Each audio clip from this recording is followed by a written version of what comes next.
and we are going to ban large corporate landlords from engaging in the predatory practice of buying up affordable homes. We are going to ban that.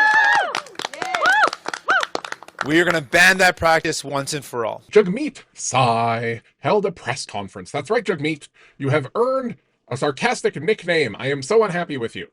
And once he finally stopped shoehorning Mark Carney's name in every third second, he said some stuff worth praising, which, believe it or not, Jagmeet, that is what I want to do with you. I am not fair and impartial. The only people I have voted for federally were the NDP. I think at one point when I was very young and stupid, I cheered on the Conservatives, but I do not think that I actually got to vote in that election. I grew up hearing stories from my dad about how great Bill Blakey was. You're saying mostly the right things when you stop going after the person who everyone likes because he's doing a fantastic job of compensating for the insanity down south. I am left asking, why do you think people like the NDP? It's because the NDP is the closest Canada has to someone like Bernie Sanders or AOC. Do you see Bernie Sanders or AOC constantly talking about how fucking evil Chuck Schumer and Nancy Pelosi are? Even though they are. Like, I agree with that statement. I would be happy if both of them vanished from existence. I don't think that violates TikTok's terms of service. I think vanishing is fine. Canada does not need a second, larger, better-looking attack chihuahua. Also, if your platform is to keep my rent from going up, right, by the way, how many of your MPs currently own rental properties? Because I would be a whole lot more likely to believe that you would actually get something done if you won, if you had already taken steps to ensure that all of your MPs would be on board with this sort of thing by ensuring that none of them are financially invested in rental properties. The NDP is the party of Tommy Douglas. Nobody is going to vote for you if you're just a little better on policy than the Liberals. Also, it would be great if you had actual policy. Not that I'm a policy wonk, but Steve Boots keeps complaining about it, and I feel like his judgment's a pretty good barometer.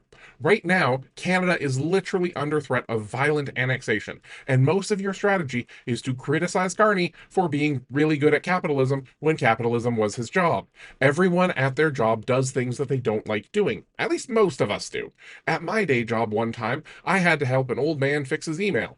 I helped him fix it, and then noticed that he tended to send a lot of very Zionist emails, and the content was concerning. I didn't feel good. Also, attacking him for being rich is really, forgive the redundancy, but rich. Given that when you're generous, you're probably capable of tipping my entire net worth. Hearing you and Pierre complain about how Carney managed to make a lot of money while working with money all day kind of reads like Hades and Poseidon bitching about how Zeus has too much power. It's just fucking tone deaf. Get over it. Attack politics work for Pierre. Well, they're not working that well, but they work with his base because his base is basic bitches. The people who vote for the NDP are hardworking unionists, inconveniently intelligent people who will never pay off their student loans. They're people with above average empathy. They're wonderful indigenous people who want solutions to the complex problems that colonists forced on their communities. All of those people would be okay with you attacking and mocking whatever Pierre says. Maybe I've missed it, but I don't think I've seen a single Liberal candidate say anything unkind about you. Heck, even Pierre doesn't bother attacking you, and he only has two settings, anger and melancholy. So why the fuck are you listening to whatever idiot is telling you in a time when everyone is wanting to be united as Team Canada? So why are you listening to what your advisors are telling you? Right now is a time when everyone wants to be united, Team Canada, and you're out here chirping at the team captain, and probably the upcoming season's team captain. Is that how hockey works? I'm Canadian, but I am rather gay. My friend Megan explained icing to me in Bible college when we were hanging out with the sports boys during playoffs. Feel free to reach out to me. Send me a couple of your speeches you're working on, and I will happily tell you what's not working with them. I have a big digital red pen. I'm pretty fucking good with words. Believe it or not, I can not swear. I am capable of not swearing. Words. And I do not want the NDP to lose official party status. The fact is, the Liberals are going to run away with this election either way, but we need as many NDP MPs as possible who can put aside stupid politics and insightfully and cooperative critique the party in power, because everyone knows the Conservatives won't do it. Particularly your MPs who are at risk of losing to Conservatives, your messaging should be that the Liberals are going to win either way, and the NDP is going to be the only adults in the room if the Liberals start to behave irresponsibly.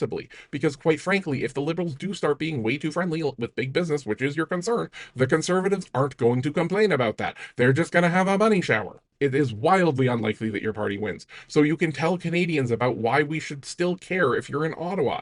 Tell me stories about how NDP MPs have been working collaboratively with the Liberals these last few years, and talk about how many of the biggest successes that Canada's government has had have had unsung NDP fingers in them. Maybe phrase it a little bit better than that, though. You need to get insight from people you're not paying, because the people you're paying seem to be angry drunks.